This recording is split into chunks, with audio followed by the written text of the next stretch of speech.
Hi ma'am. Hi sir.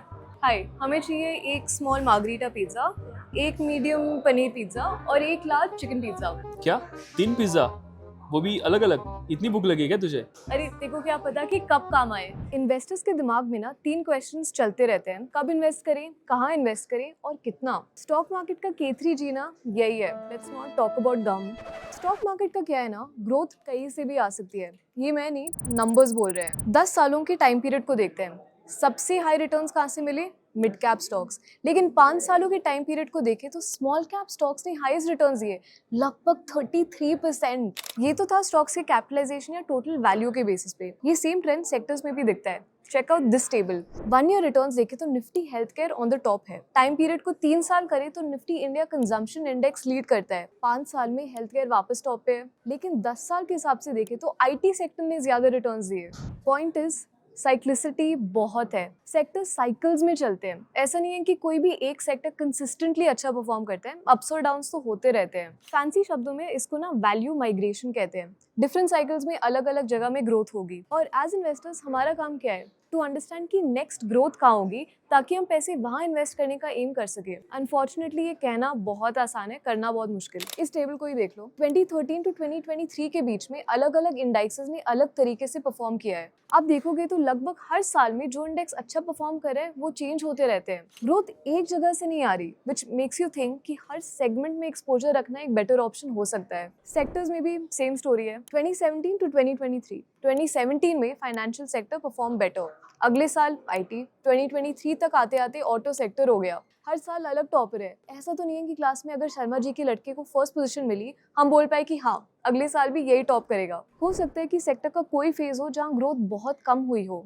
Same financial sector जो 2017 में अच्छा परफॉर्म करी थी, 2023 में वर्स्ट परफॉर्मिंग थी। अब मैं बताती हूँ कि लोग क्या कहेंगे। इंडिया में इन्वेस्ट करो, जीडीपी के ग्रोथ चांसेस बहुत हाई है and so on and sure. अब नियर टर्म में ही देख लो, जीडीपी की वैल्यू $4 ट्रिलियन अप्रोच होने वाली है और 2032 तक एक्सपेक्टेड है कि $10 ट्रिलियन मार्क पहुंचे। कई सारी मेजर स्ट्रक्चरल चीजें भी इस ग्रोथ को ड्राइव कर रहे हैं। मेजर इंफ्रास्ट्रक्चर प्रोजेक्ट्स लॉन्च हुए, जैसे 111 लाख करोड़ का नेशनल इंफ्रास्ट्रक्चर पाइपलाइन प्रोजेक्ट। आधार बेस्ड केवाईसी, यूपीआई और हाई स्पीड इंटरनेट से फाइनेंशियल सर्विसेज और भी एक्सेसिबल हो गई है। इकोनॉमिक प्राइवेटाइजेशन का ट्रेंड भी बढ़ रहा है। एमएसएमईज का जीडीपी का कंट्रीब्यूशन भी बढ़ रहा है। तो यस, ये एस्टैब्लिश्ड है कि हमें इंडिया की ग्रोथ स्टोरी में इन्वेस्ट करना है, हम बुलिश हैं। लेकिन ये भी एस्टैब्लिश्ड है कि ग्रोथ अलग अलग जगह से आ रही है, तभी हमें अपनी इन्वेस्टमेंट्स को ब्रॉड बेस करना चाहिए।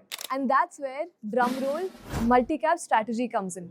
ये स्ट्रैटेजी आपको लार्ज कैप, मिड कैप और स्मॉल कैप स्टॉक्स में इन्वेस्ट करने का मौका देती है, जिससे आपको हर सेगमेंट से ग्रोथ का एक्सपोजर मिलता है।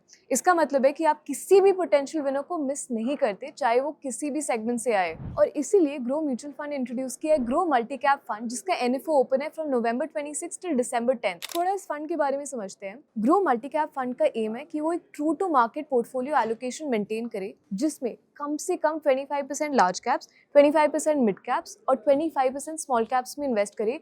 बाकी का 25% डायनामिकली एलोकेट किया जाए बेस्ड ऑन इमर्जिंग अपॉर्चुनिटीज और मार्केट कंडीशंस। डायनामिक एलोकेशन का फायदा ये है कि फंड अपनी रिमेनिंग 25% को मार्केट कंडीशंस के हिसाब से एडजस्ट करके इमर्जिंग अपॉर्चुनिटीज को कैप्चर करने का एम कर सकता है। इस अप्रोच से फंड डिफरेंट सेक्टर्स और डिफरेंट थीम्स में ग्रोथ अपॉर्चुनिटीज आइडेंटिफाई कर सकता है, लेकिन थ्रू आउट ये फंड की इन्वेस्टमेंट फिलॉसफी है उससे अलाइंड ही रहता है। इनफैक्ट डेटा ये सजेस्ट करते हैं कि एक true to multi cap structure जैसे कि 50-25-25 रेशियो ने historically large cap focus portfolio से बेटर परफॉर्म किया है, खासकर इंडिया जैसे डायनामिक मार्केट में। अब ग्रो मल्टी कैप फंड कौन सी स्ट्रैटेजी फॉलो करता है? वेल, दैट्स कॉल्ड QGARP, यानी quality and growth at a reasonable price. इस स्ट्रैटेजी का फोकस है क्वालिटी कंपनीज को आइडेंटिफाई करना जो ग्रोथ पोटेंशियल रखते हैं और उन्हें रीजनेबल वैल्यूएशंस पे बाय करना। ये स्ट्रैटेजी डिफरेंट मार्केट सेगमेंट्स में कैसे अप्लाई होती है देखते हैं। पहला, लार्ज कैप्स।